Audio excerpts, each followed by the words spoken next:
Hello.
सत श्री अकाल, my all participants.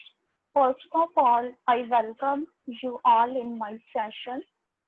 सब तो पहला मैं अपने department of technical education and industrial training Punjab का बहुत बहुत धन्यवाद कर रही हाँ, जिन्हों ने सानू इन्ना वड्डा प्लेटफॉर्म निमी का दिता, जिस के कारण असी अज तुहाडे रूबरू होए हाँ और सानू मौका मिलिया तुहाडे नाल सानू साडा सिलेबस करवाने लई। मेरा आज का टॉपिक है टेलरिंग इज एन आर्ट। सब तो पहला मैं थानू अपनी ICAI बारे दसना चाहती हाँ, क्योंकि एडमिशन का सैशन शुरू होने वाला। मैं सरकारी औद्योगिक सिखलाई संस्था अगमपुर श्री अनंतपुर साहब विखे as a training teacher job करती हाँ। मेरी संस्था में चलन वालियां ट्रेडां का नाम है teacher training course, Punjabi stenography, sewing technology, SOT embroidery, COPA, plumber, electrician, diesel mechanic and painter trade.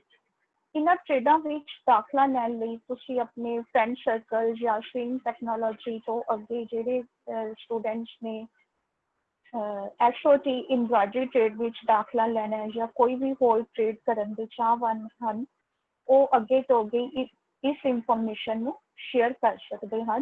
साडे प्रिंसीपल साहब जी मिस्टर ओम प्रकाश जी का कॉन्टैक्ट नंबर स्क्रीन पे डिस्प्ले हो रहा है, तुसीं उसनूं नोट करके इंफॉर्मेशन अगे शेयर कर सकते हो। हुण मैं साडे नाल गल करांगी थोड़ा जिहा जिस तरह अजकल का टाइम पीरियड चल रहा है, कोरोना वायरस पूरे संसार भर विच ये महामारी फैली हुई है, तो उस नाल लड़न दे लई साडी सरकार ने प्रोटोकॉल के तहत कुछ इंस्ट्रक्शंस ते मिशन चलाए हैं। उन्हां मिशन के विच मिशन फतेह भी एक है, जिहदे तहत सानू सारिਆਂ ਨੂੰ एक दूजे नाल कोऑपरेट करके काम करन दी जरूरत है। इस कड़ी दे विच मैं ये कहना चाहांगी कि मुड़ मैदानां विच जोहर दिखावांगे, मुड़ मैदानां विच जोहर दिखावांगे, मुड़ कारोबार भी चलावांगे, दूरी सबर ते सफाई रख, दूरी सबर ते सफाई रख, असी कोरोना उत्ते भी फतेह पावांगे। सो साडी सरकार ने कुछ प्रोटोकॉल के नियम दसे हैं। उन्हां नियमां विच सब तो पहला नियम है बार बार हाथ धोना। हाथ धोन समय घट्टो घट 20 सैकेंड उन्होंने किसी अच्छे साबुन के नाल या किसी वधिया हैंड वॉश के नाल उन्होंने मलना, ताजो साडे हत्थां तो वायरस दूर हो सके। नंबर 2 पे है हत्थां नूं सैनीटाइज करना। जदों असीं घर विच नहीं आ, किते काम गए हुए हैं या जॉब है या असीं सोशल सर्विस से साडी ड्यूटी लगी हुई है, तो सानू अपने हत्थां नूं बार बार सैनीटाइज करते रहना चाहिए है। सब तो इंपॉर्टेंट गल तीजे नंबर पे जिहड़ी वो है वेयर मास्क। सानू अपने सारिਆਂ ਨੂੰ मास्क बना के मास्क पाने चाहिए हैं। मास्क चाहे रेडीमेड होवे चाहे घर का बनया होवे, पर मास्क पहनना सारिਆਂ ਲਈ बहुत जरूरी है, ਤਾਂ जो वायरस का अटैक साडे नक मूँह ते गले राही साडे शरीर विच ना हो सके। उस तो भी इंपॉर्टेंट है साडे ਲਈ सोशल डिस्टेंस रखना। सोशल डिस्टेंस ਦੇ ਵਿੱਚ ਅਸੀਂ ਕੀ ਕਰ ਸਕਦੇ ਹਾਂ? Stay home stay life. ਅਸੀਂ घर रह के अपने आप ਨੂੰ ਸੁਰੱਖਿਅਤ ਰੱਖ ਸਕਦੇ ਹਾਂ।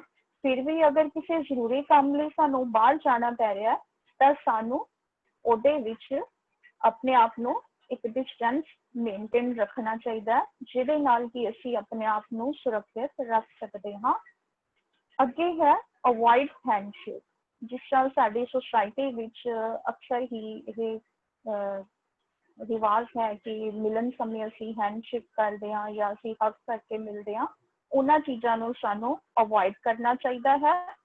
ਔਰ ਅਗਰ ਸਾਡੀ ਬੋਡੀ 'ਚ ਕੋਈ ਵੀ ਸਿੰਪਟਮ ਸਾਨੂੰ ਲੱਗੇ, ਸਾਨੂੰ ਬੁਖਾਰ ਹੈ, ਖਾਂਸੀ ਹੈ ਜਾਂ ਗਲਾ ਦਰਦ ਹੋ ਰਿਹਾ, ਸਾਹ ਲੈਣ ਵਿੱਚ ਸਾਨੂੰ ਦਿੱਕਤ ਹੋ ਰਹੀ ਹੈ, ਤਾਂ ਇਹਨਾਂ ਸਿੰਪਟਮਸ ਵਿੱਚ ਜੇ ਸਾਡੇ ਵਿੱਚੋਂ ਕੋਈ ਵੀ ਹੋਵੇ ਤਾਂ ਸਾਨੂੰ 104 ਨੰਬਰ 'ਤੇ ਡਾਇਲ ਕਰਨਾ ਚਾਹੀਦਾ, ਤਾਂ ਜੋ ਸਾਨੂੰ ਸਰਕਾਰੀ ਤੌਰ 'ਤੇ ਜਿਹੜੀ ਹੈਲਪ ਹੈ ਉਹ ਸਾਨੂੰ ਮਿਲ ਸਕੇ ਤੇ ਅਸੀਂ ਆਪਣੇ ਆਪ ਨੂੰ ਕਰੋਨਾ ਤੋਂ ਬਚਾ ਸਕੀਏ।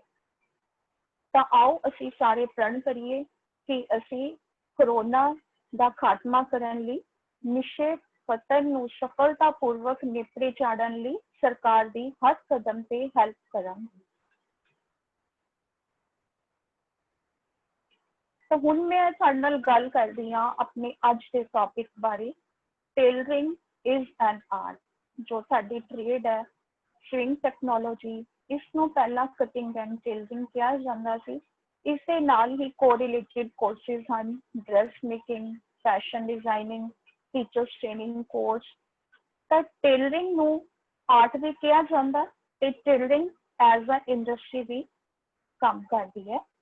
ਇਸ ਦੇ ਵਿੱਚ ਟੇਲਰਿੰਗ ਵਿੱਚ ਅਪੇਰਲ ਇੰਡਸਟਰੀ ਸਾਰੀ ਹੀ ਇਨਕਲੂਡ ਹੋ ਜਾਂਦੀ ਹੈ। ਟੇਲਰਿੰਗ ਬੇਸਿਕਲੀ ਹੁੰਦੀ ਕੀ ਹੈ?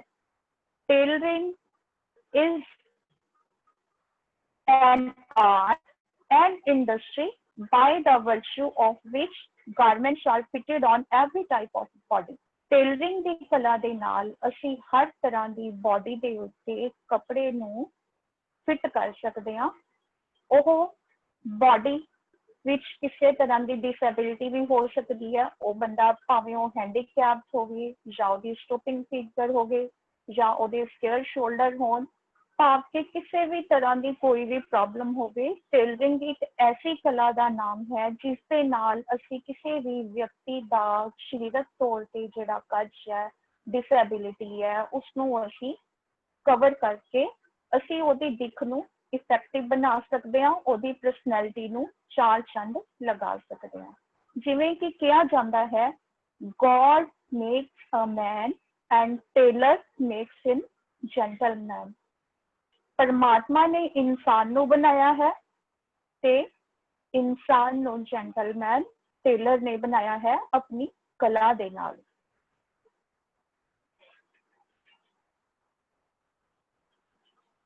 ਹੁਣ ਅਸੀਂ ਗੱਲ ਕਰਦੇ ਹਾਂ ਟੇਲਰਿੰਗ ਇੰਡਸਟਰੀ ਬਾਰੇ। The present tailoring industry of India can be segregated into three distinct segments। ਇਹ ਤਿੰਨ ਭਾਗਾਂ ਵਿੱਚ ਸਾਡੀ ਜਿਹੜੀ ਅੱਜ ਦੀ ਮੌਜੂਦਾ ਟੇਲਰਿੰਗ ਇੰਡਸਟਰੀ ਹੈ ਤਿੰਨ ਭਾਗਾਂ ਵਿੱਚ ਵੰਡੀ ਗਈ ਹੈ। ਸਭ ਤੋਂ ਪਹਿਲਾਂ ਇਹਦੇ ਵਿੱਚ ਟ੍ਰੈਡੀਸ਼ਨਲ ਮਾਰਕੀਟ ਆ ਜਾਂਦੀ ਹੈ, ਜਿਹਦੇ ਵਿੱਚ ਹੀ ਲੋਕਲ ਟੇਲਰਿੰਗ ਨੇ ਇੱਕ ਬਹੁਤ ਵੱਡਾ ਏਰੀਆ ਅਖਤਿਆਰ ਕੀਤਾ ਹੋਇਆ ਹੈ। The tailor in this market is a skilled person। Tailor ਇਸ ਮਾਰਕੀਟ ਦੇ ਵਿੱਚ ਟੇਲਰਿੰਗ ਇੰਡਸਟਰੀ ਦੇ ਵਿੱਚ ਇੱਕ ਉਹ ਨਿਪੁੰਨ ਵਿਅਕਤੀ ਹੈ ਜਾਂ ਗਰੁੱਪ ਆਫ ਪਰਸਨ ਜਿੱਥੇ ਬਹੁਤ ਜ਼ਿਆਦਾ ਟੇਲਰਸ ਇਕੱਠੇ ਹੋ ਕੇ ਕੰਮ ਕਰਦੇ ਹੈ, ਜਿਹੜੇ ਕਿ ਲੋਕਲ ਆਰਡਰਸ ਨੂੰ ਪੂਰਾ ਕਰਦੇ ਹੈ, ਉਹਨਾਂ ਦੀ ਹਰ ਜ਼ਰੂਰਤ ਨੂੰ ਡਰੈਸਿੰਗ ਦੇ ਨਾਲ ਰਿਲੇਟਿਡ ਪੂਰੀ ਕਰਦੇ ਹੈ। ਔਰ ਇਸਨੇ ਇਸ ਸੈਗਮੈਂਟ ਦਾ ਤਕਰੀਬਨ 15% ਮਾਰਕੀਟ ਦੇ ਉੱਤੇ ਕਬਜ਼ਾ ਕੀਤਾ ਹੋਇਆ ਹੈ। ਤੇ ਇਸ ਦੀ ਸਾਨੂੰ ਜ਼ਰੂਰਤ ਕਿਉਂ ਹੁੰਦੀ ਹੈ? ਟੇਲਰਿੰਗ ਦੀ ਜ਼ਰੂਰਤ ਕਿਉਂ ਹੈ? ਟੇਲਰਿੰਗ ਦੀ ਜ਼ਰੂਰਤ सब तो पहले साडी जरूरत ये है टू कवर द बॉडी। सानू अपनी सारिਆਂ ਨੂੰ अपनी बॉडी कवर ਕਰਨ ਦੇ ਲਈ कपड़े ਦੀ ਜ਼ਰੂਰਤ ਪੈਂਦੀ ਹੈ। ਜਿਵੇਂ ਕਿ ਪ੍ਰਾਚੀਨ ਸਭਿਅਤਾ ਵਿੱਚ ਸਾਨੂੰ ਪਤਾ ਸੀ ਜਦੋਂ ਕੱਪੜੇ ਦੀ ਇਜਾਦ ਜਦੋਂ ਕੱਪੜਾ ਇਜਾਦ ਨਹੀਂ ਹੋਇਆ ਤਾਂ ਪੁਰਾਤਨ ਲੋਕ ਆਪਣੀ ਬੋਡੀ ਨੂੰ ਪੱਤਿਆਂ ਦੇ ਨਾਲ ਕਵਰ ਕਰਦੇ ਸੀ। ਹੌਲੀ ਹੌਲੀ ਜਿਵੇਂ ਕੱਪੜਾ ਇਜਾਦ ਹੋਇਆ ਤਾਂ ਟੇਲਰਿੰਗ ਇੰਡਸਟਰੀ ਦੀ ਭਾਰੀ ਮੰਗ ਹੋਣ ਲੱਗ ਪਈ। ਨੰਬਰ 2 ਤੇ ਹੈ ਸੇਫਟੀ ਆਫ ਹਿਊਮਨ ਬੋਡੀ। ਕੱਪੜਾ ਸਾਨੂੰ ਅਲੱਗ-ਅਲੱਗ ਤਰ੍ਹਾਂ ਦੇ ਮੌਸਮ ਤੇ ਜਿਹੜੇ ਮਾੜਾ ਅਸਰ ਹੁੰਦਾ ਉਸ ਤੋਂ ਬਚਾਉਂਦਾ। ਜਿਵੇਂ ਕਿ ਗਰਮੀਆਂ ਵਿੱਚ ਜਦੋਂ ਅਸੀਂ ਸੂਤੀ ਕੱਪੜਾ ਪਾਉਂਦੇ ਹਾਂ ਤਾਂ ਉਹ ਜਿਹੜਾ ਕੱਪੜਾ ਹੈ ਸਾਡੇ ਸਰੀਰ ਨੂੰ ਧੁੱਪ ਤੋਂ, ਹੀਟ ਤੋਂ, ਅਲਟਰਾ ਵਾਇਲਟ ਰੇਜ਼ ਤੋਂ ਬਚਾ ਕੇ ਰੱਖਦਾ ਹੈ। ਔਰ ਸਰਦੀ ਵਿੱਚ ਜਦੋਂ ਅਸੀਂ ਭਾਰੀ ਕੱਪੜੇ ਪਾਉਂਦੇ ਹਾਂ, ਵੂਲਨ ਕੱਪੜੇ ਪਾਉਂਦੇ ਹਾਂ ਤਾਂ ਉਹ ਸਾਨੂੰ ਠੰਡ ਤੋਂ ਬਚਾ ਕੇ ਰੱਖਦਾ। ਬਰਸਾਤ ਵਿੱਚ ਜਦੋਂ ਕਈ ਵਾਰ ਸਾਡੇ ਕੱਪੜੇ ਭਿੱਜ ਜਾਂਦੇ ਆ ਤਾਂ ਪੋਲੀਸਟਰ ਜਾਂ ਕੋਈ ਹੋਰ ਸਿੰਥੈਟਿਕ ਜਿਹੜੇ ਫੈਬਰਿਕਸ ਹੁੰਦੇ ਆ ਉਹ ਗਿੱਲੇ ਹੋ ਕੇ ਜਲਦੀ ਸੁੱਕ ਜਾਂਦੇ ਆ ਤੇ ਉਹ ਸਾਨੂੰ ਬਰਸਾਤ ਦੇ ਮੌਸਮ ਵਿੱਚ ਵੀ ਬਚਾ ਕੇ ਰੱਖਦੇ ਹਨ। ਇਹਦੇ ਨਾਲ ਸਾਡੀ ਪਰਸਨੈਲਿਟੀ ਇਫੈਕਟਿਵ ਬਣਦੀ ਹੈ। ਸਭ ਤੋਂ ਵੱਡਾ ਜਿਹੜਾ ਬੈਨੀਫਿਟ ਹੈ ਸਾਡੇ ਕੱਪੜੇ ਪਹਿਨਣ ਦਾ, ਟੇਲਰਿੰਗ ਇੰਡਸਟਰੀ ਦਾ, ਇਹਦੇ ਨਾਲ ਅਸੀਂ ਅਗਰ ਬੋਡੀ 'ਚ ਕੋਈ ਵੀ ਕੱਜ ਹੋਵੇ ਤਾਂ ਉਸ ਕੱਜ ਨੂੰ ਡਰੈਸਿੰਗ ਸੈਂਸ ਦੀ ਹੈਲਪ ਦੇ ਨਾਲ, ਇਫੈਕਟਿਵ ਡਰੈਸਿੰਗ ਦੇ ਨਾਲ ਉਹਦੀ ਪਰਸਨੈਲਿਟੀ ਨੂੰ ਨਿਖਾਰਿਆ ਜਾਂਦਾ ਹੈ ਤੇ ਉਹਦੀ ਪਰਸਨੈਲਿਟੀ ਨੂੰ ਉਭਾਰਿਆ ਜਾਂਦਾ ਹੈ। ਹੁਣ ਅਸੀਂ ਗੱਲ ਕਰਦੇ ਹਾਂ ਟੇਲਰ ਬਾਰੇ। ਟੇਲਰ ਹੁੰਦਾ ਕੀ ਹੈ? A tailor is a person who makes, repairs or alters clothing professionally, especially suits and men's clothing. Tailor ਉਹ ਇੱਕ ਵਿਅਕਤੀ ਹੈ ਜਿਹੜਾ ਕਿ ਕੱਪੜਿਆਂ ਨੂੰ ਪ੍ਰੋਫੈਸ਼ਨਲ ਤਰੀਕੇ ਨਾਲ ਬਣਾਉਂਦਾ ਹੈ, ਉਹਦੀ ਰਿਪੇਅਰ ਕਰਦਾ ਤੇ ਉਸਨੂੰ ਆਲਟਰ ਕਰਦਾ ਹੈ, specially suits and men's clothing ਦੇ ਵਿੱਚ। ਜੇ ਅਸੀਂ 13ਵੀਂ ਸਦੀ ਦੀ ਗੱਲ ਕਰੀਏ, ਇਹ ਟਰਮ ਕਿੱਥੋਂ ਹੋਈ ਹੈ, ਇਜਾਦ ਕਿੱਥੋਂ ਹੋਈ ਹੈ ਟੇਲਰ ਦੀ, ਤਾਂ 13ਵੀਂ ਸਦੀ ਵਿੱਚ ਇਹ ਟਰਮ ਸ਼ੁਰੂ ਹੋਈ ਸੀ ਜਦੋਂ ਕਿ 18ਵੀਂ ਸਦੀ ਦੇ ਅੰਤ ਵਿੱਚ ਜਾ ਕੇ ਟੇਲਰ ਨੇ ਆਪਣੀ ਅੱਜ ਦੀ ਜਿਹੜੀ ਮੌਜੂਦਾ ਸੈਂਸ ਹੈ ਉਹਦੇ ਵਿੱਚ ਆ ਕੇ ਰੂਪ ਲੈ ਲਿਆ ਸੀ। ਹੁਣ ਇਸਨੂੰ ਆਮ ਤੌਰ ਤੇ ਆਦਮੀਆਂ ਦੇ, ਔਰਤਾਂ ਦੇ suit, coat, pant, blouses, ready to wear sari ਉਹ ਬਣਾਉਣ ਦੇ ਰੂਪ ਵਿੱਚ ਟੇਲਰਸ ਨੂੰ ਜਾਣਿਆ ਜਾਂਦਾ ਹੈ, ਜਿਹੜੇ ਕਿ ਸਾਡੇ ਫੈਸ਼ਨ ਦੇ ਕੜੀ ਵਿੱਚ ਜਿੰਨੇ ਵੀ ਗਾਰਮੈਂਟਸ ਆਉਂਦੇ ਆ ਹਰ ਇੱਕ ਗਾਰਮੈਂਟ ਨੂੰ ਬਣਾਉਣ ਦੇ ਕਾਬਿਲ ਹੈ। ਉਹ ਭਾਵੇਂ ਕਿਸੇ ਵੀ ਕੱਪੜੇ ਦਾ ਹੋਵੇ, ਚਾਹੇ ਉਹ ਕਾਟਨ ਹੈ, ਲਿਨਨ ਹੈ, ਸਿਲਕ ਹੈ ਜਾਂ ਵੂਲ ਹੈ, ਭਾਵ ਕਿ ਚਾਹੇ ਉਹ ਲੇਡੀਜ਼ ਗਾਰਮੈਂਟ ਹੈ, ਜੈਂਟਸ ਗਾਰਮੈਂਟ ਹੈ ਜਾਂ ਕਿਡਸ ਗਾਰਮੈਂਟ ਹੈ। ਹੁਣ ਅਸੀਂ ਗੱਲ ਕਰਦੇ ਹਾਂ ਇੱਥੇ local tailoring the. What is local tailoring? Local tailoring ਜਿਸ ਤਰ੍ਹਾਂ ਕਿ ਇਹਦੇ ਨਾਮ ਤੋਂ ਹੀ ਪਤਾ ਲੱਗਦਾ ਹੈ, ਇਹਦੇ ਵਿੱਚ ਟੇਲਰ ਲੋਕਲ ਲੋਕਾਂ ਨੂੰ ਮਿਲਦਾ ਹੈ ਤੇ ਉਹਨਾਂ ਨੂੰ ਕੱਪੜੇ ਤਿਆਰ ਕਰਕੇ ਦਿੰਦਾ ਹੈ। This method enables the tailor to take professional measurements, assess posture and body shape to make unique modifications to the garment. ਇਸ ਮੈਥਡ ਦੇ ਵਿੱਚ ਕੀ ਹੁੰਦਾ ਹੈ, ਟੇਲਰ ਹੈ ਜਿਹੜਾ ਉਹ ਬੰਦੇ ਦਾ ਪੋਸਚਰ ਮੀਨਸ ਕਿ ਉਹਦੇ ਖੜੇ ਹੋਣ ਦਾ ਢੰਗ, ਉਹਦੇ ਬੈਠਣ ਦਾ ਢੰਗ, ਉਸਨੂੰ ਐਨਾਲਾਈਜ਼ ਕਰਦਾ ਤੇ ਉਹਦੀ ਬੋਡੀ ਸ਼ੇਪ ਨੂੰ ਦੇਖਦਾ ਕਿ ਉਹਦੀ ਬੋਡੀ ਸ਼ੇਪ ਕਿਸ ਤਰ੍ਹਾਂ ਦੀ, ਜਿਵੇਂ ਕਿ ਹੁਣੇ ਮੈਂ ਤੁਹਾਨੂੰ ਦੱਸਿਆ ਕਈ ਵਾਰ ਸਟੂਪਿੰਗ ਫਿਗਰਸ ਆ ਜਾਂਦੀਆਂ, ਸਕੇਅਰ ਸ਼ੋਲਡਰ ਹੋ ਜਾਂਦੇ ਹੈ ਜਾਂ ਕਿਸੇ ਦੇ ਕੁੱਬ ਪਿਆ ਹੁੰਦਾ, ਕਈ ਵਾਰ ਉਸਦੀ ਬੋਡੀ ਨੂੰ ਚਾਰੋਂ ਪਾਸੇ ਤੋਂ ਪਰਖ ਕੇ ਉਹਦਾ ਬੋਡੀ ਦੀ ਸ਼ੇਪ ਲੈਂਦਾ, ਸਾਈਜ਼ ਲੈਂਦਾ ਤੇ ਉਹਨੂੰ ਆਪਣੇ ਅਕੋਰਡਿੰਗਲੀ ਮੋਡੀਫਾਈ ਕਰਕੇ ਯੂਨੀਕ ਤਰੀਕੇ ਦੇ ਨਾਲ ਉਹਨੂੰ ਗਾਰਮੈਂਟ ਕੱਪੜਾ ਤਿਆਰ ਕਰਕੇ ਦਿੰਦਾ ਹੈ। ਲੋਕਲ ਟੇਲਰਸ ਮੋਸਟਲੀ ਇਹਨਾਂ ਨੇ ਸ਼ੋਰੂਮਸ ਵਿੱਚ ਕੰਮ ਚਲਾਇਆ ਹੁੰਦਾ ਜਾਂ ਸ਼ਾਪਸ ਦੇ ਫਰੰਟ ਵਿੱਚ ਆਪਣੇ ਕਲਾਇੰਟਸ ਨੂੰ ਇਹ ਮੌਕਾ ਦਿੰਦੇ ਹੈ ਕਿ ਆ ਕੇ ਇਹਨਾਂ ਨੇ ਕੱਪੜਾ ਰੱਖਿਆ ਹੁੰਦਾ ਆਪਣੀ ਸ਼ਾਪ ਵਿੱਚ, ਉਹਨਾਂ ਸੈਂਪਲ ਵਿੱਚ ਉਹ ਕੱਪੜਾ ਚੂਜ਼ ਕਰਕੇ ਤੇ ਉਸਨੂੰ ਤਿਆਰ ਕਰਕੇ ਇਹ ਆਪਣੇ ਕਸਟਮਰਸ ਨੂੰ ਤਿਆਰ ਕਰਕੇ ਦਿੰਦੇ ਹਨ। ਅਗਰ ਜਦੋਂ ਟਰਾਇਲ ਵੇਲੇ ਅਗਰ ਉਹਦੇ ਵਿੱਚ ਕਿਸੇ ਮੋਡੀਫਿਕੇਸ਼ਨ ਦੀ ਲੋੜ ਪੈਂਦੀ ਹੈ ਤਾਂ ਟੇਲਰ ਉਸਨੂੰ ਨੰਬਰ ਆਫ ਟਾਈਮਸ ਜਦੋਂ ਤੱਕ ਕਸਟਮਰ ਸੈਟੀਸਫਾਈ ਨਹੀਂ ਹੋ ਜਾਂਦਾ उदों तक उसनों मॉडिफाई करके कपड़ा दिंदा रहिंदा है। ये सब तो पुरातन टाइप है साडे कोल टेलरिंग दी। हुण असीं गल करदे हां bespoke टेलरिंग। काफी स्टूडेंट्स ने पहली बार ये शायद नाम सुनिया होएगा। bespoke टेलरिंग की हुंदी है। ट्रेडिशनल टेलरिंग ਨੂੰ ਹੀ bespoke टेलरिंग कहा जाता है। bespoke टेलरिंग ਦਾ ਨਾਮ ਇਸਨੂੰ यूनाइटेड किंगडम जिसनों की इंग्लैंड कहा जाता है, ਉਹਦੇ ਵਿੱਚ ਇਸਨੂੰ bespoke टेलरिंग ਦਾ ਨਾਮ ਦਿੱਤਾ ਗਿਆ ਸਭ ਤੋਂ ਪਹਿਲਾਂ। ਉਸ ਤੋਂ ਬਿਨਾਂ ਹਾਂਗਕਾਂਗ ਤੇ यूएस ਵਿੱਚ यूनाइटेड स्टेट्स ਦੇ ਵਿੱਚ ਇਸਨੂੰ ਕਸਟਮ टेलरिंग किया जाता है। This is unlike made to measure, which uses pre-existing patterns. ਇਹਦੇ ਵਿੱਚ ਕਈ ਵਾਰ ਪਹਿਲਾਂ ਤੋਂ ਬਣੇ ਹੋਏ ਪੈਟਰਨ ਯੂਜ਼ ਕੀਤੇ ਜਾਂਦੇ ਆ। A bespoke garment or suit is completely original and unique to each customer. Bespoke garment ਦੇ ਵਿੱਚ ਕੀ ਹੁੰਦਾ, ਹਰ ਇੱਕ ਜਿਹੜਾ ਕੱਪੜਾ ਤਿਆਰ ਕੀਤਾ ਜਾਂਦਾ ਹੈ ਉਹ ਬਿਲਕੁਲ ਓਰੀਜਨਲ ਤਰੀਕੇ ਨਾਲ ਹਰ ਇੱਕ ਕਸਟਮਰ ਦਾ particularly size ਲੈਕੇ particularly unique ਵੇ ਨਾਲ ਉਹਦੇ ਲਈ ਹੀ ਤਿਆਰ ਕੀਤਾ ਜਾਂਦਾ। ਹੁਣ ਅਸੀਂ ਗੱਲ ਕਰਦੇ ਹਾਂ ਅੱਜ ਕੱਲ੍ਹ ਦੇ ਦੌਰ ਦੀ। ਅੱਜ ਕੱਲ੍ਹ ਦੇ ਜ਼ਮਾਨੇ ਵਿੱਚ ਟੇਲਰਿੰਗ ਦੀ ਇੱਕ ਹੋਰ ਨਵਾਂ ਰੂਪ ਉੱਭਰ ਕੇ ਸਾਹਮਣੇ ਆਇਆ ਹੈ, ਜਿਸਨੂੰ ਅਸੀਂ ਡਿਸਟੈਂਸ ਟੇਲਰਿੰਗ ਕਹਿੰਦੇ ਆ। ਡਿਸਟੈਂਸ ਤੋਂ ਮਤਲਬ ਤੁਸੀਂ ਸਮਝਦੇ ਹੋ ਦੂਰੀ। ਹੁਣ ਇੱਥੇ ਦੇਖੋ ਕਿ ਦੂਰੀ ਵਾਲੀ ਟੇਲਰਿੰਗ ਕਿਸ ਤਰ੍ਹਾਂ ਹੋ ਸਕਦੀ ਹੈ। ਇਹਨੂੰ ਅਸੀਂ ਅਲਟਰਨੇਟ ਵੇ ਨਾਲ ਆਨਲਾਈਨ ਟੇਲਰਿੰਗ ਵੀ ਕਹਿ ਸਕਦੇ ਹਾਂ। ਜਿਵੇਂ ਗੱਲ ਕਰਦੇ ਹਾਂ ਅਸੀਂ distance tailoring involves ordering a garment from an out of town tailor, enabling cheaper labor to be used. In practice, this can now be done on a global scale via e-commerce websites. आजकल तुसी सारे online shopping करते हो, like Amazon, Flipkart, Myntra, Hopscotch। इन्हां सारियां companies दे उत्ते जिस तरीके नाल असी शॉपिंग करते हैं उसनों डिस्टेंस टेलरिंग किया जाता है। इस विच कस्टमर्स नू अलग अलग वेरिएशंस किसी भी कपड़े का अलग अलग साइज दिता जाता, उहदे विच कलर वेरिएशन दिती जाती है। कस्टमर नू फोटो दिखा के उहदे तो ऑर्डर लिया जाता है। जदों कपड़ा परचेज किया जाता उस विच अगर साइज अनफिट होवे, फर्दर आल्ट्रेशन की लोड़ होवे ਤਾਂ ਉਹਨੂੰ ਦੁਬਾਰਾ ਤੋਂ ਵਾਪਿਸ ਮੰਗਵਾ ਕੇ ਉਸਨੂੰ ਨਵਾਂ ਸਾਈਜ਼ ਅਗਰ ਸਾਈਜ਼ ਪ੍ਰੋਬਲਮ ਹੋਵੇ ਉਹ ਦੇ ਦਿੱਤਾ ਜਾਂਦਾ ਹੈ। Today the most common platform for distance tailoring is via online tailors। ਅੱਜ ਕੱਲ੍ਹ ਦੀ ਇਹ ਸਭ ਤੋਂ ਜ਼ਿਆਦਾ ਕਾਮਨ ਪਲੇਟਫਾਰਮ ਹੈ distance tailoring ਦਾ online tailors ਲਈ।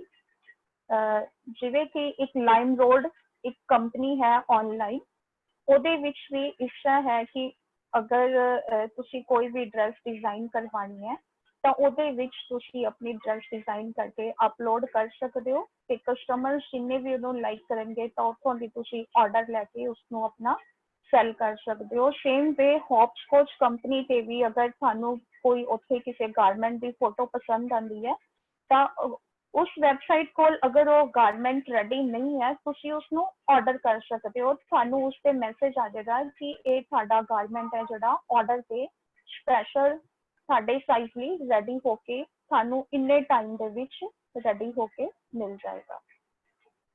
Online tailors sometimes offer to pay for needed alterations at a local tailor।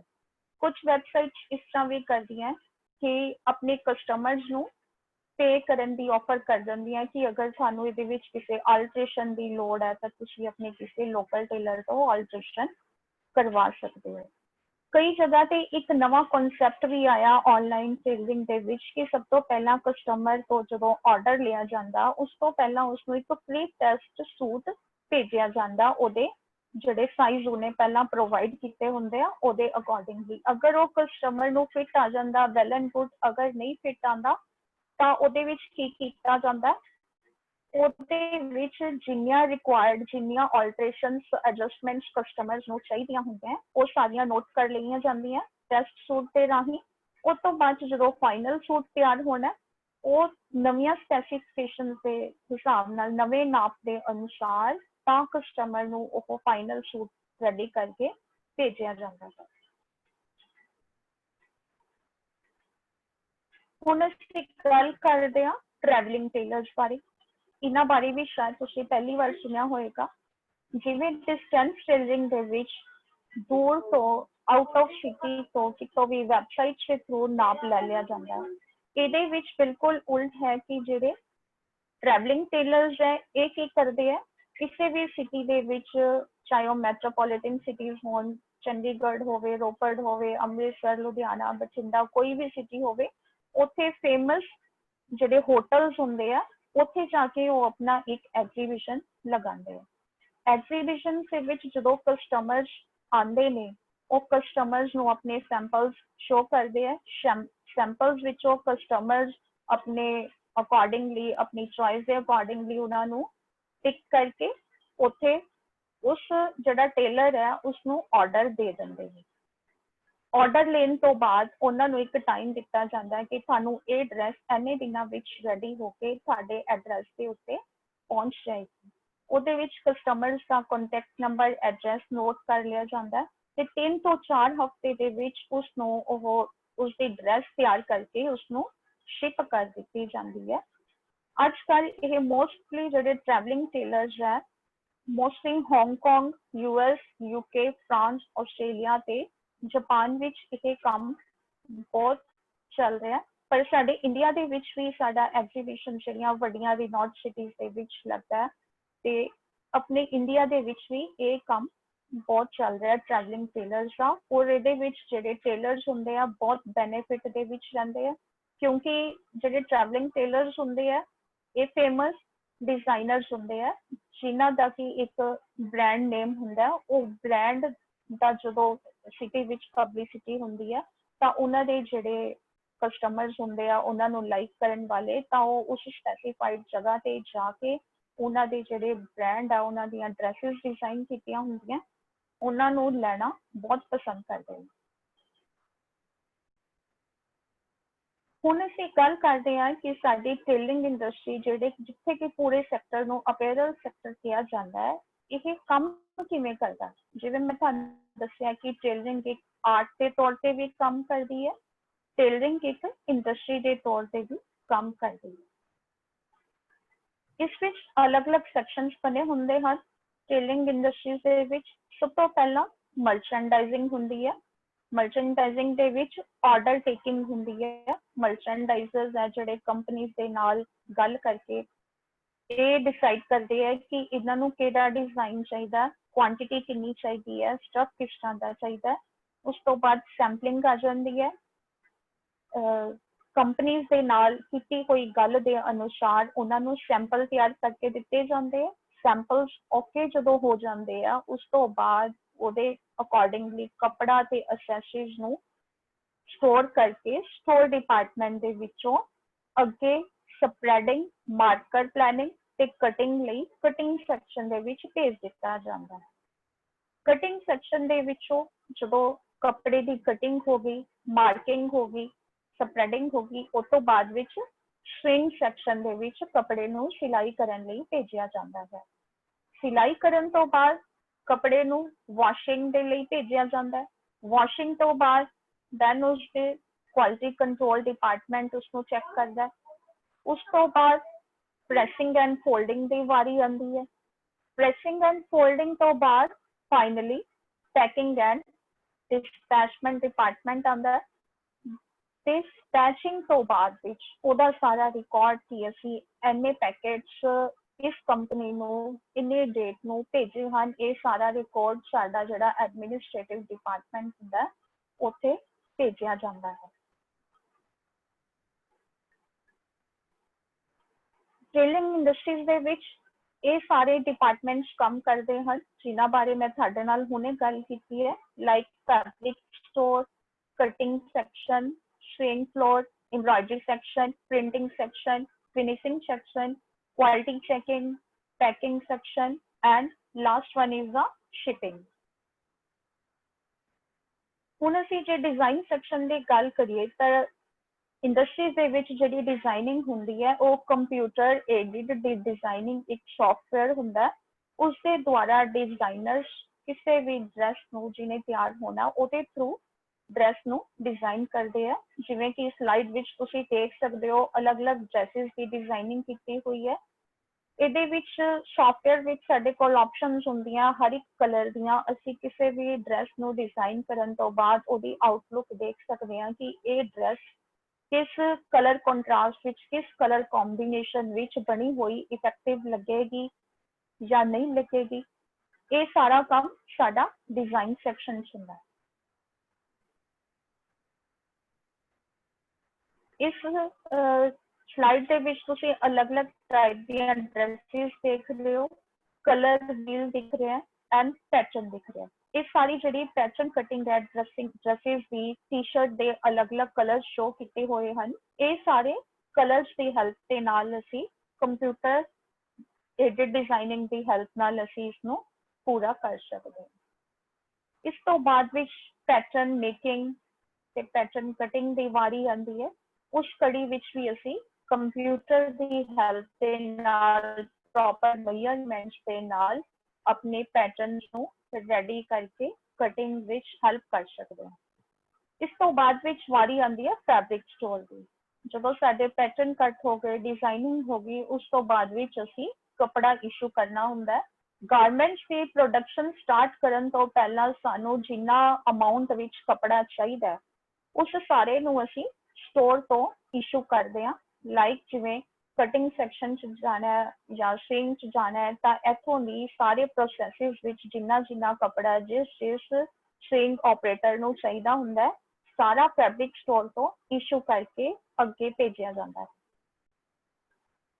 Cutting section ਵਿੱਚ ਅਲੱਗ-ਅਲੱਗ ਤਰੀਕਿਆਂ ਦੇ ਨਾਲ ਅਲੱਗ-ਅਲੱਗ ਤਰੀਕੇ ਦੇ ਕਟਰਸ, ਇਲੈਕਟ੍ਰਿਕ, ਮੈਨੂਅਲ ਤੇ ਡਿਜੀਟਲ ਕਟਰਸ ਦੇ ਨਾਲ ਉਹਨਾਂ ਦੀ ਕਟਿੰਗ ਕੀਤੀ ਜਾਂਦੀ ਹੈ। ਫੋਟੋ ਵਿੱਚ ਤੁਸੀਂ ਦੇਖ ਸਕਦੇ ਹੋ ਕਿ ਕੱਪੜੇ ਨੂੰ ਮਲਟੀ ਲੇਅਰਸ ਬਣਾ ਕੇ ਉੱਤੇ ਪੈਟਰਨ ਡਰਾ ਕਰਕੇ ਉਹਨਾਂ ਨੂੰ ਇਲੈਕਟ੍ਰਿਕ ਮਸ਼ੀਨ ਦੇ ਨਾਲ ਥੋਰਲੀ ਕੱਟ ਕੀਤਾ ਜਾ ਰਿਹਾ ਹੈ।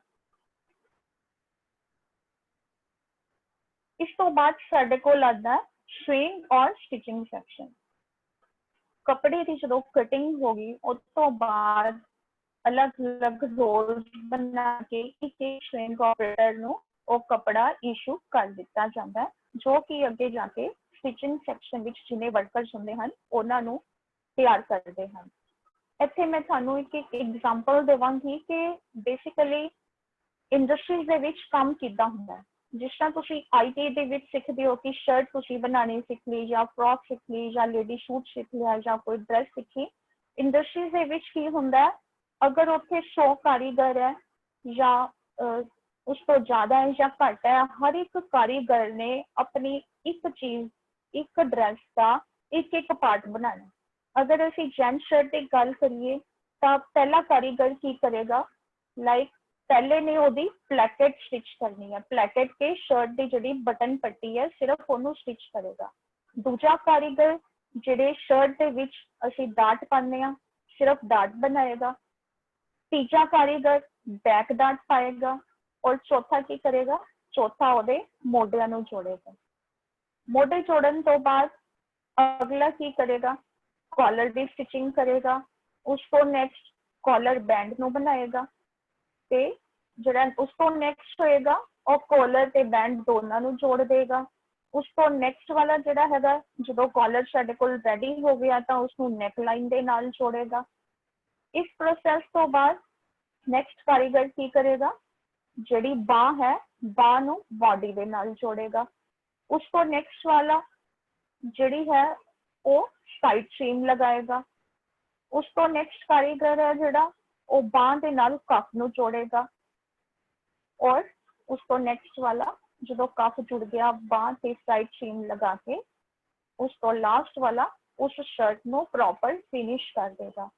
ਤਾਂ ਇੰਡਸਟਰੀਜ਼ ਦੇ ਵਿੱਚ ਕੋਈ ਵੀ ਇੱਕ ਗਾਰਮੈਂਟ, ਕੋਈ ਵੀ ਇੱਕ ਵਿਅਕਤੀ ਇੱਕ ਕਾਰੀਗਰ ਨਹੀਂ ਬਣਾਉਂਦਾ। ਉੱਥੇ ਹਰ ਇੱਕ ਗਾਰਮੈਂਟ ਦਾ ਇੱਕ ਕੰਪੋਨੈਂਟ ਇੱਕ ਕਾਰੀਗਰ ਦੇ ਹਿੱਸੇ ਆਉਂਦਾ ਜਿਸ ਨੂੰ ਕਿ ਬਹੁਤ ਆਸਾਨੀ ਨਾਲ ਕਾਰੀਗਰ ਆਪਣੇ ਕੰਮ ਦੇ ਵਿੱਚ ਨਿਪੁੰਨ ਹੋ ਕੇ ਪਰਫੈਕਟ ਹੋ ਕੇ ਬਣਾਉਂਦੇ ਹਨ।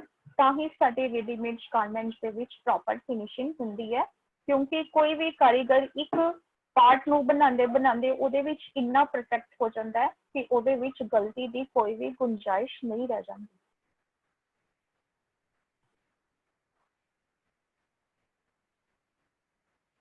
ਹੁਣ ਅਸੀਂ ਗੱਲ ਕਰਦੇ ਹਾਂ ਐਮਬਰਾਇਡਰੀ ਸੈਕਸ਼ਨ ਦੇ ਵਿੱਚ। ਸਟਿਚਿੰਗ ਤੋਂ ਬਾਅਦ ਕੱਪੜੇ ਕਈਆਂ ਦੇ ਉੱਤੇ ਤੁਸੀਂ ਟੀ-ਸ਼ਰਟਸ ਤੇ ਲੇਡੀ ਸੂਟਸ ਦੇ ਉੱਤੇ ਐਮਬਰਾਇਡਰੀ ਹੋਈ ਦਿਖਦੀ ਹੈ।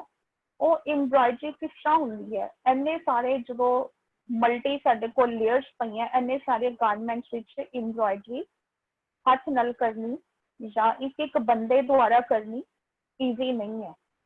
ਤਾਂ ਇਸ ਘੜੀ ਦੇ ਵਿੱਚ ਉੱਥੇ ਮਸ਼ੀਨਾਂ ਦੇ ਦੁਆਰਾ ਐਮਬਰਾਇਡਰੀ ਕੀਤੀ ਜਾਂਦੀ ਹੈ।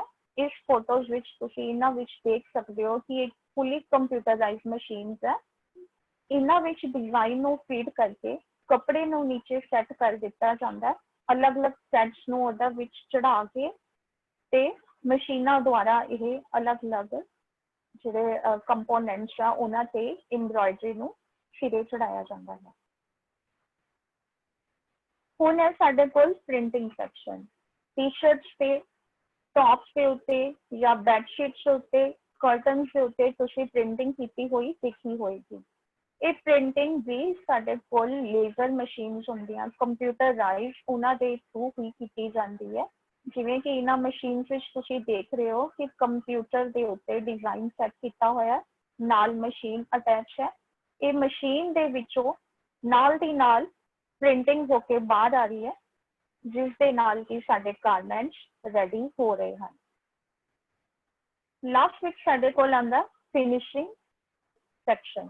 ਫਿਨਿਸ਼ਿੰਗ ਦੇ ਵਿੱਚ ਕੀ ਹੁੰਦਾ ਹੈ? ਕੱਪੜਾ ਤਿਆਰ ਕਰਦੇ ਹੋਏ ਕਈ ਵਾਰ ਉਹਦੇ ਤੇ ਧਾਗੇ ਰਹਿ ਜਾਂਦੇ ਹਨ ਸਟਿਚਿੰਗ ਕਰਦੇ ਹੋਏ, ਤਾਂ ਉਹ ਧਾਗਿਆਂ ਨੂੰ ਹੱਥ ਨਾਲ ਕੱਟਣਾ, ਮੈਨੂਅਲੀ ਕੱਟਣਾ ਇੰਨੇ ਸਾਰੇ ਕੱਪੜਿਆਂ ਨੂੰ ਇੰਡਸਟਰੀ ਦੇ ਵਿੱਚ ਈਜ਼ੀ ਨਹੀਂ ਹੁੰਦਾ। ਤਾਂ ਉੱਥੇ ਮਸ਼ੀਨ ਦੇ ਥਰੂ ਫਿਨਿਸ਼ਿੰਗ ਕੀਤੀ ਜਾਂਦੀ ਹੈ। ਇਹ ਮਸ਼ੀਨ ਦੇ ਵਿੱਚ ਏਅਰ ਦੇ ਥਰੂ ਜਦੋਂ ਕੱਪੜੇ ਨੂੰ ਕੱਢਿਆ ਜਾਂਦਾ ਹੈ ਤਾਂ ਉਹ ਮਸ਼ੀਨ ਏਅਰ ਦੇ ਨਾਲ, ਏਅਰ ਪ੍ਰੈਸ਼ਰ ਦੇ ਨਾਲ ਜਿੰਨੇ ਧਾਗੇ ਹੁੰਦੇ ਆ ਅਨਨੈਸੈਸਰੀ, ਉਹਨਾਂ ਨੂੰ ਕੱਢ ਕੇ ਉਹਨਾਂ ਨੂੰ ਉੱਥੋਂ ਖਤਮ ਕਰ ਦਿੰਦੀ ਹੈ। ਇਸ ਸਲਾਈਡ ਵਿੱਚ ਵੀ ਤੁਸੀਂ ਫਿਨਿਸ਼ਿੰਗ ਦਾ ਇੱਕ ਮੈਨੂਅਲ ਫਿਨਿਸ਼ਿੰਗ ਦਾ ਇੱਕ ਪਾਰਟ ਦੇਖ ਸਕਦੇ ਹੋ, ਜਿੱਥੇ ਕਿ ਅਲੱਗ-ਅਲੱਗ ਗਾਰਮੈਂਟਸ ਵਿੱਚੋਂ ਫਿਨਿਸ਼ਿੰਗ ਕੀਤੀ ਜਾ ਰਹੀ ਹੈ।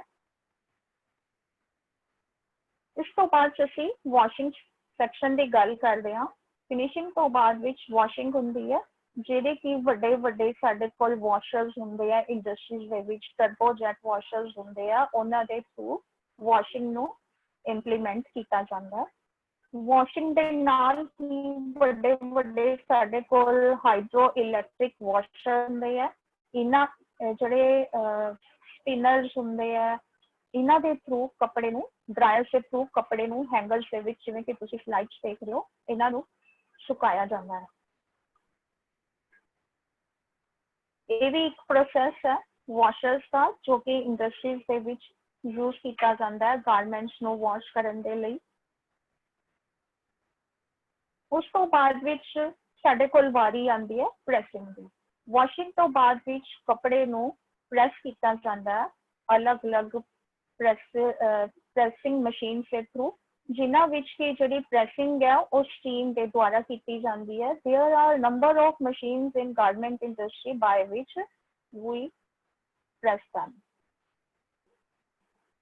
ਇਸ ਵਿੱਚ ਵੀ ਫਿਨਿਸ਼ਿੰਗ ਦੇ ਵਿੱਚ ਅਲੱਗ-ਅਲੱਗ ਕੈਟਾਗਰੀ ਦੇ ਅਲੱਗ-ਅਲੱਗ ਸਾਈਜ਼ ਦੇ ਕੱਪੜਿਆਂ ਨੂੰ ਅਲੱਗ-ਅਲੱਗ ਕੀਤਾ ਜਾ ਰਿਹਾ, ਉਹਨਾਂ ਦੇ ਅਲੱਗ-ਅਲੱਗ ਬੰਡਲਸ ਬਣਾਏ ਜਾ ਰਹੇ ਹਨ। ਇਸ ਤੋਂ ਬਾਅਦ ਵਿੱਚ ਕੁਆਲਿਟੀ ਕੰਟਰੋਲ ਦੀ ਵਾਰੀ ਆਉਂਦੀ ਹੈ, ਜਿਸ ਵਿੱਚ ਕਿ ਕੱਪੜੇ ਨੂੰ ਉਹਦੀ ਸਾਰੇ ਪ੍ਰੋਸੈਸ ਕੰਪਲੀਟ ਹੋਣ ਤੋਂ ਬਾਅਦ ਵਿੱਚ ਉਹਦੀ ਹਰ ਇੱਕ ਚੀਜ਼ ਨੂੰ ਸਟਾਰਟਿੰਗ ਤੋਂ ਲੈ ਕੇ ਐਂਡ ਤੱਕ ਪਰਖਿਆ ਜਾਂਦਾ ਹੈ, ਜਿਸ ਵਿੱਚ ਕਿ ਸਾਈਜ਼ ਵੇਰੀਏਸ਼ਨਸ ਹੋ ਜਾਂਦੀਆਂ ਹਨ, ਸੇਮਸ ਹੋ ਜਾਂਦੇ ਹਨ, ਪ੍ਰੋਪਰ ਸਾਈਜ਼ ਹੈ ਜਾਂ ਨਹੀਂ ਹੈ, ਅਲੱਗ-ਅਲੱਗ ਤਰ੍ਹਾਂ ਦੇ ਫੈਬਰਿਕ ਡਿਫੈਕਟਸ ਆ ਜਾਂਦੇ ਆ, ਜਿਨ੍ਹਾਂ ਨੂੰ ਕਿ ਕੁਆਲਿਟੀ ਕੰਟਰੋਲਰ ਦੇ ਦੁਆਰਾ ਚੈੱਕ ਕੀਤਾ ਜਾਂਦਾ ਹੈ। ਜਦੋਂ ਤੱਕ ਕੁਆਲਿਟੀ ਕੰਟਰੋਲਰ ਆਪਣੀ ਓਕੇ ਰਿਪੋਰਟ ਨਹੀਂ ਦਿੰਦਾ ਕਿ ਦਿਸ ਗਾਰਮੈਂਟ ਇਜ਼ ਓਕੇ ਟੈਸਟਡ, ਉਦੋਂ ਤੱਕ ਉਹ ਗਾਰਮੈਂਟ ਸਾਡਾ ਪੈਕੇਜਿੰਗ ਡਿਪਾਰਟਮੈਂਟ ਵਿੱਚ ਨਹੀਂ ਜਾਂਦਾ। ਅਗਰ ਉਸਦੇ ਵਿੱਚ ਡਿਫੈਕਟਸ ਪਾਏ ਜਾਂਦੇ ਹਨ ਤਾਂ ਉਸ ਗਾਰਮੈਂਟ ਨੂੰ ਵਾਪਿਸ ਆਪਰੇਟਰ ਕੋਲ ਭੇਜ ਕੇ ਉਸ ਵਿੱਚ ਰਿਕੁਆਇਰਡ ਜਿਹੜੀਆਂ ਰੈਕਟੀਫਿਕੇਸ਼ਨਸ ਹੈ ਉਹ ਕਰਵਾ ਕੇ ਉਸਨੂੰ दोबारा तो तैयार करवाया जाता है। लास्ट ਵਿੱਚ ਜਦੋਂ ਸਾਡੇ ਕੋਲ ਕੁਆਲਿਟੀ ਕੰਟਰੋਲਰ ਨੇ ਓਕੇ ਟੈਸਟਿੰਗ 100% ਕੁਆਲਿਟੀ ਅਸ਼ੋਰੈਂਸ ਦੀ ਸਾਨੂੰ ਸਟੈਂਪ ਦੇ ਦਿੱਤੀ ਤਾਂ ਉਸ ਤੋਂ ਬਾਅਦ ਵਿੱਚ ਸਾਡੇ ਕੋਲ ਇਹ ਸਾਰੇ ਕੱਪੜੇ ਪੈਕੇਜਿੰਗ ਡਿਪਾਰਟਮੈਂਟ ਦੇ ਵਿੱਚ ਆ ਜਾਂਦੇ ਆ, ਜਿਸ ਵਿੱਚ ਕਿ ਉਹਨਾਂ ਨੂੰ ਅਲੱਗ-ਅਲੱਗ ਤਰੀਕਿਆਂ ਨਾਲ ਅਲੱਗ-ਅਲੱਗ ਸਾਈਜ਼ ਦੇ ਨਾਲ ਉਹਨਾਂ ਨੂੰ ਪੈਕ ਕੀਤਾ ਜਾਂਦਾ ਹੈ।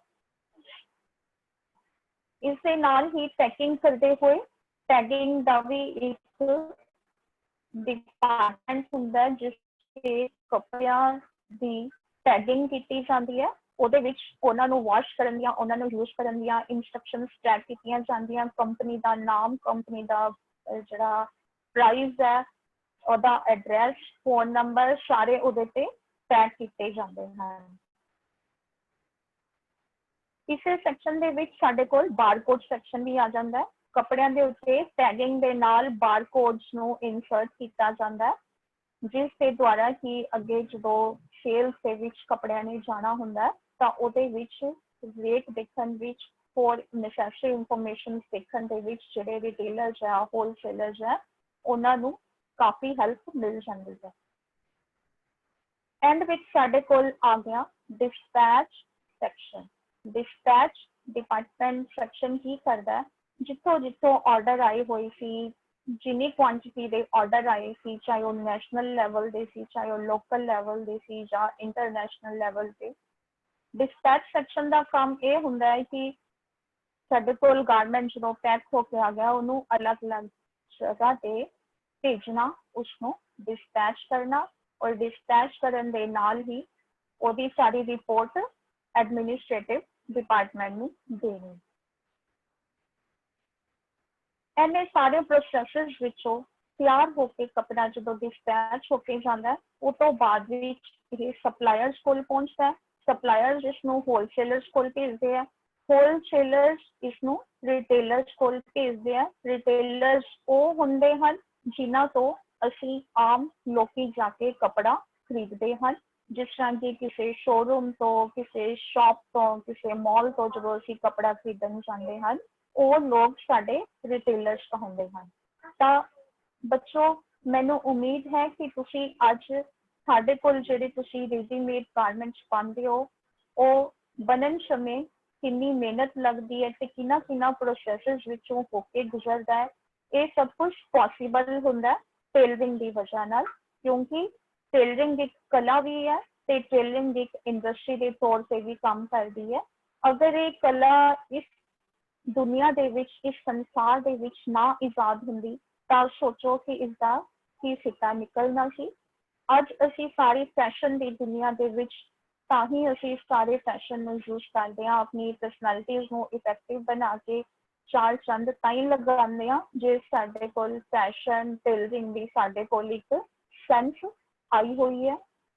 ਇੱਥੇ ਸਾਡਾ ਟੇਲਰਿੰਗ ਇੰਡਸਟਰੀਜ਼ ਨੂੰ ਸੋਚਦਾ ਕਰਨਾ ਬਣਦਾ ਹੈ ਕਿ ਟੇਲਰਿੰਗ ਇੰਡਸਟਰੀ ਦੀ ਵਜ੍ਹਾ ਨਾਲ ਹੀ ਅੱਜ ਅਸੀਂ ਫੈਸ਼ਨ ਦੀ ਦੁਨੀਆ ਦੇ ਵਿੱਚ ਮੋਢੇ ਨਾਲ ਮੋਢਾ ਜੋੜ ਕੇ, ਕਦਮ ਨਾਲ ਕਦਮ ਮਿਲਾ ਕੇ ਚੱਲ ਰਹੇ ਹਾਂ।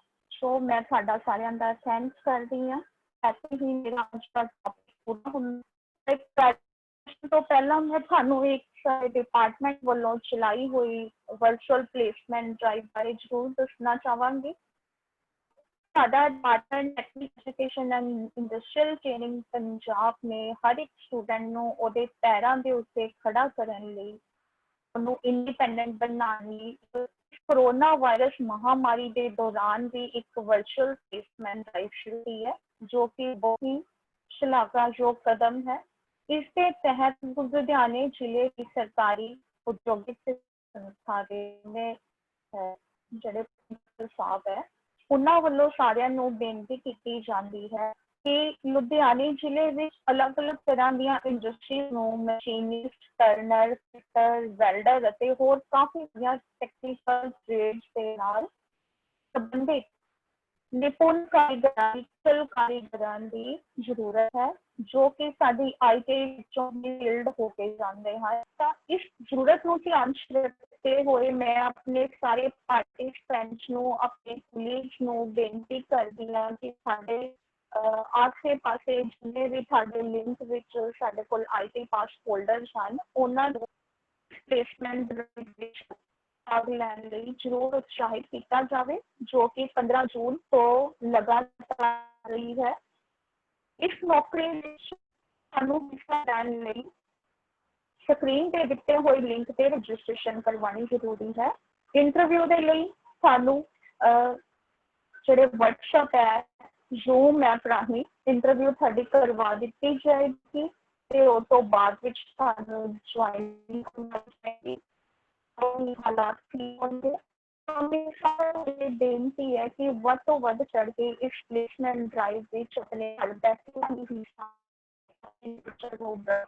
ਆਪਣੇ ਆਪ ਪੈਰਾਂ ਤੇ ਖੜੇ ਹੋਵੋ, ਆਪਣੇ ਪਰਿਵਾਰ ਦੀ ਆਪਣੀ ਆਪ ਹੈਲਪ ਕਰੋ। ਮੈਂ ਦੁਬਾਰਾ ਸਾਰਿਆਂ ਨੂੰ ਬੇਨਤੀ ਕਰਦੀ ਹਾਂ ਕਿ ਸਾਰੇ ਜ਼ਰੂਰਤਮੰਦ ਉਮੀਦਵਾਰ ਇਸ ਦਾ ਜ਼ਰੂਰ ਲਾਭ ਲਓ। ਇਸ ਰਜਿਸਟ੍ਰੇਸ਼ਨ ਲਿੰਕ ਦੇ ਉੱਤੇ ਜਾ ਕੇ ਆਪਣੇ ਆਪ ਨੂੰ ਰਜਿਸਟਰ ਜ਼ਰੂਰ ਕਰੋ। ਧੰਨਵਾਦ। ਹੁਣ ਮੈਂ ਸਾਰਿਆਂ ਨੂੰ ਬੇਨਤੀ ਕਰਦੀ ਹਾਂ ਕਿ ਅਗਰ ਕਿਸੇ ਦੀ ਇਸ ਲੈਕਚਰ ਦੇ ਨਾਲ ਰਿਲੇਟਡ ਕੁਐਰੀ ਹੈ ਤਾਂ ਪਲੀਜ਼ ਉਹ ਆਪਣੇ ਆਪ ਨੂੰ ਅਨਮਿਊਟ ਕਰਕੇ ਮੈਨੂੰ ਕੁਐਸਚਨ ਪੁੱਛ ਸਕਦਾ ਹੈ। Thank you all.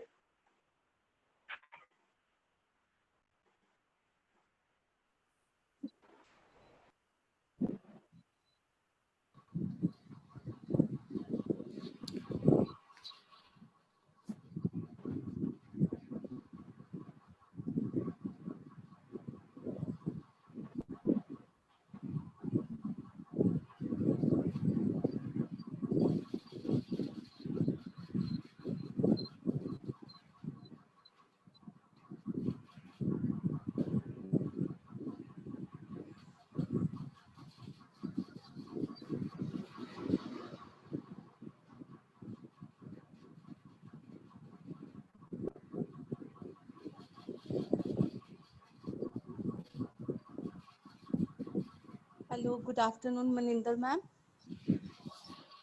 Maninder ma'am, lecture ਤੁਹਾਡਾ ਬਹੁਤ ਵਧੀਆ ਸੀ ਟੇਲਰਿੰਗ ਤੇ, ਔਰ ਸਾਰਾ ਕੁਝ ਸਭ ਪੁਆਇੰਟਸ ਜਿਹੜੇ ਆ ਉਹ ਕਲੀਅਰਲੀ ਉਹਦੇ ਚ ਦੱਸੇ ਵੀ ਹੋਏ ਸੀ ਔਰ ਸਮਝ ਵੀ ਲੱਗ ਰਹੇ ਸੀ। Very nice thank you lecture. Ma'am. ਕੌਣ ਬੋਲ ਰਹੇ ਹੋ ਤੁਸੀਂ? ਮੈਮ ਮੈਂ ਪ੍ਰਿਆ ਬੋਲ ਰਹੀ ਹਾਂ। Priya. Okay, thank you so much ma'am. Thank you. ਤੁਹਾਡੀ ਐਪਰੀਸ਼ੀਏਸ਼ਨ ਦੇ ਨਾਲ ਹੀ ਅਸੀਂ ਇੱਥੇ ਤੱਕ ਪਹੁੰਚੇ ਹਾਂ। ਹਾਂਜੀ ਮੈਮ, ਬਹੁਤ ਵਧੀਆ ਸੀ। ਕਰਦੇ ਹੋ ਤਾਂ ਵੀ ਅਸੀਂ ਕਰਕੇ ਆਉਂਦੇ ਹਾਂ। ਮਨਿੰਦਰ ਮੈਮ, ਹਾਂਜੀ ਮੈਂ ਉਪਾਸਨਾ ਬੋਲ ਰਹੀ ਹਾਂ। ਹਾਂਜੀ, ਸਤਿ ਸ਼੍ਰੀ ਅਕਾਲ ਮੈਮ। ਸਤਿ ਸ਼੍ਰੀ ਅਕਾਲ। ਤੁਹਾਡਾ ਲੈਕਚਰ ਬਹੁਤ ਅੱਛਾ ਸੀਗਾ। ਤਾਂ ਮੈਂ ਇਸ ਸੈਸ਼ਨ ਦੌਰਾਨ ਬੱਚਿਆਂ ਨੂੰ ਬੇਨਤੀ ਕਰਾਂਗੀ ਕਿ ਉਹ ਬੱਚੇ ਆਪਣੇ ਜਿਨ੍ਹਾਂ ਨੂੰ ਮੈਮ ਦਾ ਲੈਕਚਰ ਬਹੁਤ ਵਧੀਆ ਲੱਗਿਆ, ਵਧੀਆ ਹੀ ਹੈ, ਤਾਂ ਉਹ ਮੈਮ ਨੂੰ ਪਰਸਨਲੀ, ਮੈਮ ਨੇ ਆਪਣਾ ਈਮੇਲ ਔਰ ਕੰਟੈਕਟ ਨੰਬਰ ਵੀ ਦਿੱਤਾ ਹੋਇਆ, ਉਹ ਮੈਡਮ ਨਾਲ ਜੁੜ ਕੇ ਆਪਣੇ ਜੋ ਡਾਊਟ ਹੈ ਉਹ ਕਲੀਅਰ ਕਰ ਲੈਣ ਅਗਰ ਕੋਈ ਹੈ। ਵੈਸੇ ਮੈਨੂੰ ਲੱਗਦਾ ਨਹੀਂ ਕਿ ਬੱਚਿਆਂ ਨੂੰ ਕੋਈ ਡਾਊਟ ਹੋਏਗਾ ਕਿਉਂਕਿ ਲੈਕਚਰ ਹੀ ਬਹੁਤ ਵਧੀਆ ਹੈ। ਬਹੁਤ ਹੀ ਵਧੀਆ lecture C ma'am. Thank you. Thank you, ma'am. Thank you so much. Thanks for appreciation. Thank you. ਹਾਂਜੀ, ਕਿਸੇ ਸਟੂਡੈਂਟ ਦੀ ਕੋਈ ਕੁਐਰੀ ਹੈ ਤਾਂ ਪਲੀਜ਼ ਤੁਸੀਂ ਪੁੱਛ ਸਕਦੇ ਹੋ।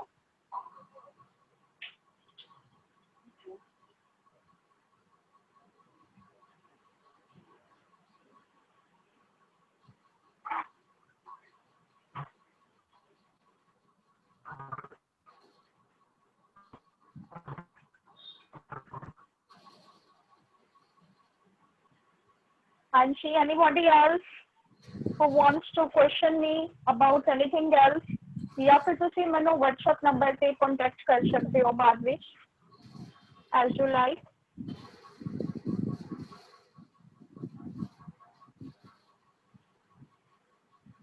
ਹਾਂਜੀ Mandeep sir, I think session is over. ਅਸੀਂ ਹੁਣ ਵਾਈਂਡ ਅਪ ਮੈਮ ਤੁਸੀਂ ਕੰਟੀਨਿਊ ਕਰ ਲਓ, ਫਿਰ ਬੱਚੇ ਜੋ ਵੀ ਹੋਏਗਾ ਉਹ ਤੁਹਾਨੂੰ ਆਪੇ ਪਰਸਨਲੀ ਹੈ ਨਾ ਕੰਟੈਕਟ ਕਰ ਲੈਣਗੇ। ਤੁਸੀਂ ਆਪਣਾ ਅੱਗੇ ਕੰਟੀਨਿਊ ਕਰ ਲਓ। ਹਾਂਜੀ ਮੈਮ, ਮੇਰਾ ਲੈਕਚਰ ਤਾਂ ਕੰਪਲੀਟ ਹੋ ਚੁੱਕਾ। Okay ma'am. ਹਾਂਜੀ।